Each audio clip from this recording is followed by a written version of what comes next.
आम्हाला कोणत्याही प्रकारची वैभव नाही असून दे ती मला असो, कोणत्या प्रकारची एरियाची मर्यादा नाही. माझी आमदार म्हटल्यानंतर महाराष्ट्रात आम्ही कोणते विषय आणि कोणत्या विषयाला मी लक्ष देऊ शकतो. त्याचबरोबर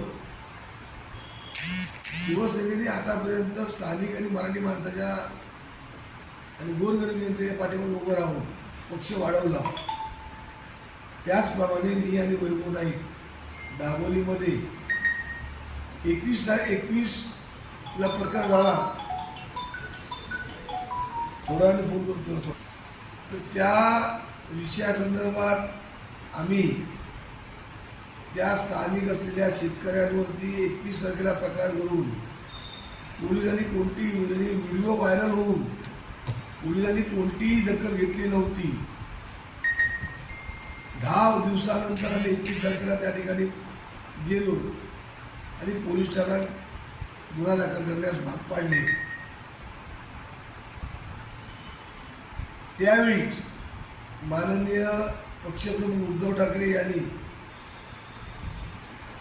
मी वैभव नाईक यांच्याशी फोनवर संपर्क केला की तुम्ही चांगलं काम केलं, शाबासकी दिली, अभिनंदन केलं आणि तसंच स्थानिक असलेल्या त्या शेतकऱ्यांशी बोलले आणि त्यांना सांगितलं की शिवसेना तुमच्या पाठीमागे उभी आहे.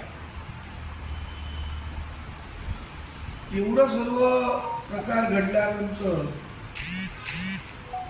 एवढा सर्व प्रेस घेण्याच्या खटाटोप करण्यापेक्षा पूजा चव्हाणच्या केसमध्ये आम्ही सावंतवाडीमध्ये मी, वैभव नाईक, सतीश सावंत, बाबूराव धुनी किंवा राहुल एकत्र आम्ही होतो,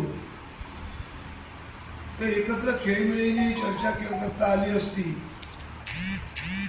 त्यात काय वैभव नाईकाचा स्वार्थ नव्हता आणि माझाही स्वार्थ नव्हता. त्या असलेल्या शिरोडकर कुटुंबाला न्याय मिळावा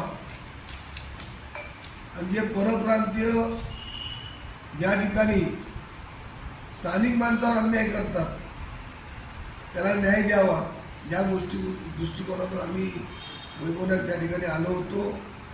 पूजा चव्हाणच्या केसमध्ये आम्हाला जर या लोकांनी विचारलं असतं बाबा आम्हाला बोलायचं आहे, आम्ही विचारू शकलो असतो.